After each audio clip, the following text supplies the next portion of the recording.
2024, what a year!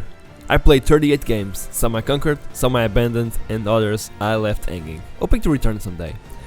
This year wasn't just about games though. Between the grind of life, work, content creation, and becoming a parent for the very first time, these games somehow became little milestones along the way. And those are the milestones I want to share with you today. This video isn't about what games were good or bad, but about making connections, why some games were in the right place at the right time, whether that happens in good moments or even in some of the hardest of the year. January kicked off with Sea of Stars. It was the last game I played in 2023, and since I didn't finish in time for the new year, it was the first game I played and completed. It felt so refreshing going back to those old school RPGs with a sense of freshness. A great game all around, and it has just become better with the recent update that made it possible to play in co-op. It was also bigger than expected, having put in almost 32 hours before seeing the credits roll. I kept playing for a bit, considered the platinum, but ended up dropping it for other experiences. Then came the game that allowed my life to be what it is today, Counter-Strike. For those that might not know, I work in a gaming and esports broadcasting project in Portugal, and we stream a lot of Counter-Strike tournaments. The CSGO grind in the past actually allowed me to eventually land that job in gaming and media, which I'm grateful for. And it's the only game I played for countless hours every single year. Although this has been a year with less CS in general for me, I still managed to pour in close to 200 hours. I balanced that with Prince of Persia: The Lost Crown, the second game I finished in 2024. Punishing but satisfying. It felt like setting the tone for a year of persistence and hard work. I hadn't played a platformer in a long time, let alone one as ruthless as The Lost Crown. I have a strange necessity of always playing games in the hardest difficulty. It's something I learned to accept a long time ago, even when that decision frustrates me a lot. Honestly, it was so good that if I had to return to one game I played this year, this would get at least considered. An unexpected surprise to start the year. Then came Diablo 4 and Crisis Core Final Fantasy VII Reunion. These games carried over from 2023, and it felt fitting to finally complete them, wrapping up stories that lingered unfinished for too long. I kind of dragged Diablo last year, because I honestly wasn't feeling it, even after playing a ton of hours of Diablo 3 a long time ago. But I managed to finish it, and it was actually one of the games I played the most in 2024 due to it being released on Game Pass, which allowed me to play it with my girlfriend. I played on PC, and she played on the Xbox. Great times, great 73 hours spent. Regarding Crisis Core, it was on my list for a very long time, and I mean years. Being a huge fan of Final Fantasy, especially the 7th installment, I always wanted to know more about the prequel, and I finally played it. The remaster was the perfect opportunity, and I finally understood exactly who's Zack, and how important he is in the lore of Final Fantasy VII. But completing Crisis Core at this time had other reasons as well. A reason called Final Fantasy VII Rebirth, the biggest reason of 2024. But a quick break before that game. Since it still was a couple of weeks before its release, I had to entertain myself with another game. And the original Tomb Raider, re-released as a remaster, was the chosen one. I love it, mainly due to nostalgia reasons, but it was bittersweet. The remasters barely do anything to improve on the original issues, and the clunkiness is unreal. After some hours of frustrations, I finally finished it and traded the Xbox controller for the DualSense of the PlayStation 5, and I was ready. I was ready for my best game of 2024, Final Fantasy VII Rebirth. The second part of Cloud's adventure was my highlight of the year, and for a good reason. With over 106 hours put into it, it was a journey that completely consumed me. It was the only game I played in February, and it was the month I played way more time than usual. Almost every free time in my calendar was spent playing it. The rich storytelling, unforgettable characters, and the amazing visuals made every minute feel worthwhile. The way the narrative is kept the same and at the same time shifted just enough from the original made it an experience that will last me for years to come. I even attempted a platinum trophy, an endeavor that proved to be both thrilling and exhausting. While I eventually gave up, the drive to complete it still lingers, and that's the mark of a truly great game. It stays with you, calling you back for just one more try. And yes, I wanna play it again. But maybe I'll leave it for when the release of the third and final chapter is upon us. And it can come sooner. But not every game got that satisfying conclusion. Helldivers 2, Rise of the Ronin, and yes, even The Sims 4 were fun distractions but never held me in long enough to finish. Then there's old school RuneScape. The group Iron Man run with my brother and a friend was great while it lasted, but I didn't stick with it. Some games are meant for the moment, and that's okay. Although I expected my drive to play RuneScape to last a bit longer. I mean, it's the game I play the most during my life, so I understand where that desire comes from. April was a good month for completing games. 4 in fact. I remember that I was more anxious for some reason one day and just decided to get a quick dopamine rush with an easy platinum. I looked at my library of played games and Astro's Playroom was there, staring at me and completed. I sat on the couch and got up 5 hours later with the platinum registered on my account. I like to get at least 1 platinum every year. I got God of War's Ragnarok platinum in 2022 on the 31st of December. Yes, the very last day of the year. But I did it. I also returned to Final Fantasy XVI to play the second and last DLC, The Rising Tide. It was a pretty good experience, but I didn't 100% complete it, like I did with the main game in 2023.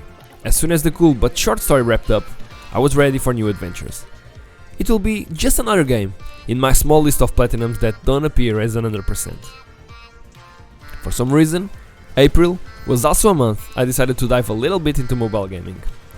Netflix had just released the classic trilogy of Grand Theft Auto and I wanted to test out the platform. I installed Vice City on my iPad and ended up completing it. I pretty much only did story missions, but it was great to be reminded why it's still seen as one of the best games in the franchise. Tommy Vercetti just never gets old. I kept looking at my gaming past and ended up revisiting a game that I believe not a lot of people played it, but I love. The Game Boy Color version of the Harry Potter and the Chamber of Secrets. It's built as a classic turn-based RPG, almost as a clone of some of the classic Final Fantasy of Chrono Trigger. A small game and relatively easy, but it was great to revisit after many years. I think I played that during my 3rd or 4th grades, with 9 or 10 years. April ended with the internet going crazy over Eve from Stellar Blade. Some people loved it, others said it was too much. Honestly, who cares? Just play the game. And that's what I did. I didn't love it, but I liked it. It was a great surprise, with combat mechanics that winked at me. It was a hard game, easy to understand and hard to master. The story could have been better developed, with some expected twists and not many surprises, but it shined on the gameplay department. I sincerely hope they do a follow-up to Eve's story. At least, it was left open. It's also a game I might replay in the future to get a platinum. I wrapped up a slower May with X-Defiant. I'm a huge Call of Duty nerd, or was at least, and X-Defiant seemed pretty enjoyable. And it was for a time. I ended up getting tired of it after about 15 hours. And well, we all know how it ended. Shame really, especially for the team that was laid off due to Ubisoft's decision. Good luck to all the members of that team. And of course, there were the games I dipped into and still want to get back to.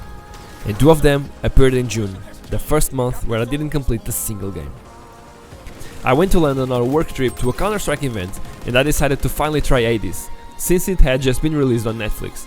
And since I enjoyed the experience with Vice City so much, I figured, why not?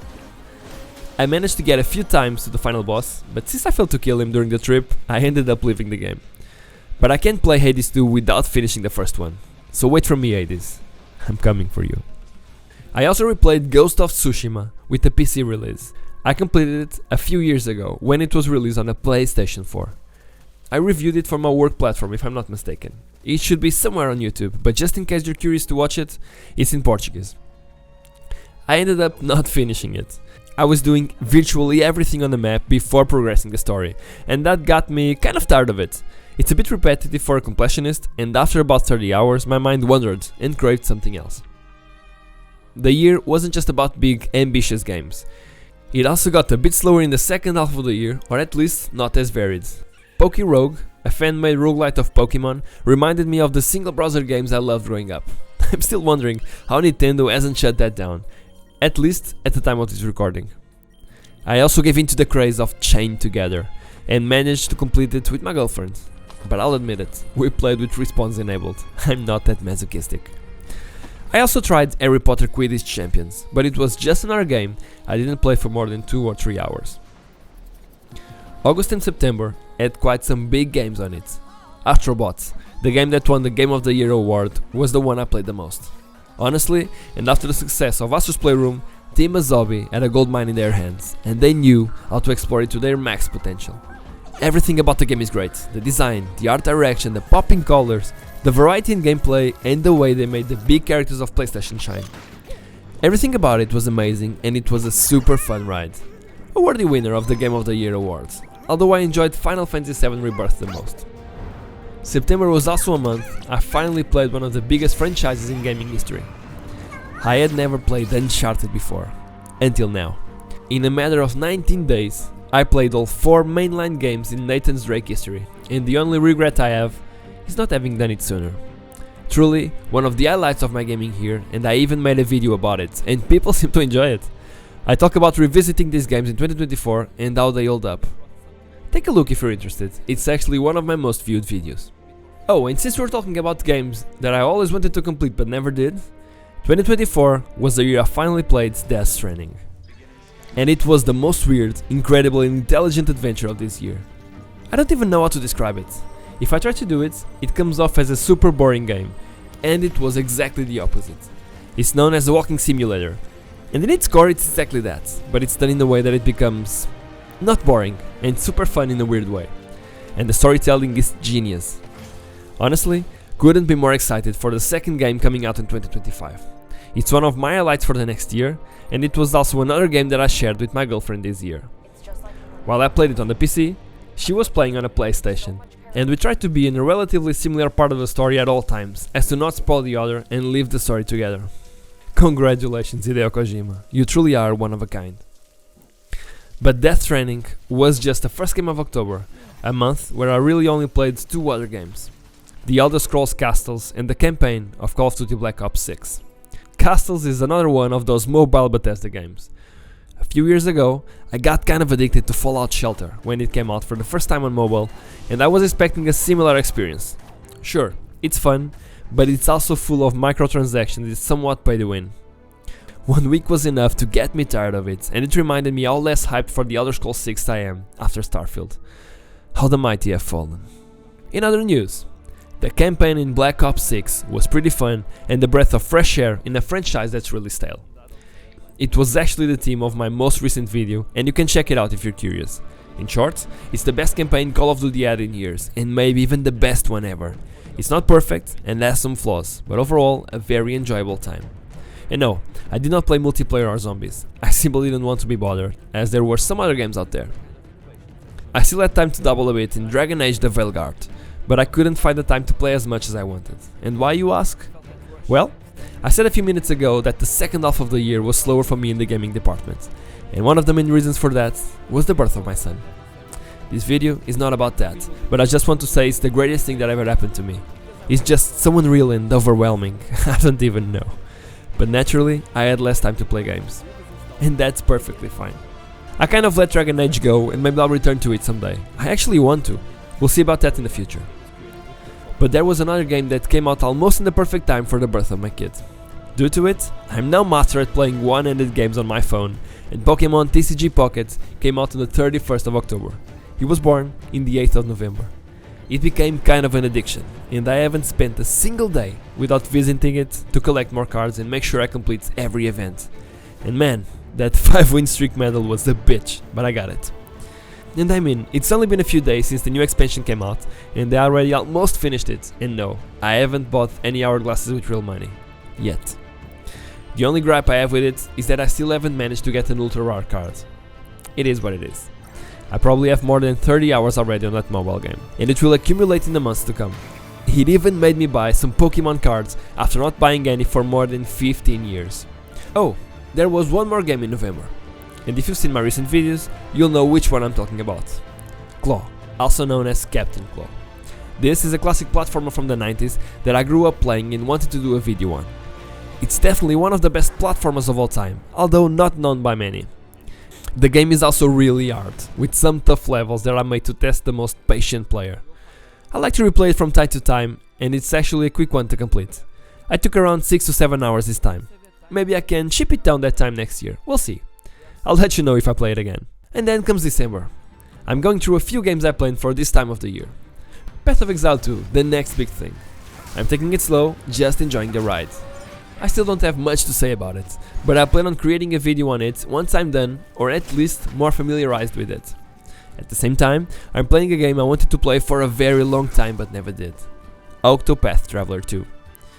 Yeah, small games as you can see. But like I said, I'm not in a rush. And I might even find time to revisit Hogwarts Legacy, and I might go for the Platinum. I had very few trophies left, and I mean, it's Christmas, it makes perfect sense to revisit Harry Potter's world once again. And that's where 2024 leaves me. About 38 games played, some completed, some left behind, and others still waiting to be picked up again. It's a fitting reflection of the year itself. Not everything got wrapped up neatly, but what mattered is that I kept going and embraced what's good and what I enjoyed the most. This year taught me that finishing a game isn't always the point. Sometimes it's about the moments they give you, the milestones they mark, and the ways they help you make sense of everything else happening in life. Between gaming, family and work, this year felt like one long balancing act. And that's okay, because like in games, we don't always need to 100% everything to enjoy the journey. So, that's my 2024 in games. What about you? What games did you complete, abandon, or leave unfinished? Let me know in the comments. If you enjoyed the video, please like it and consider subscribing. Thank you very much for being here, and here's to another year of adventures, on and off the screen.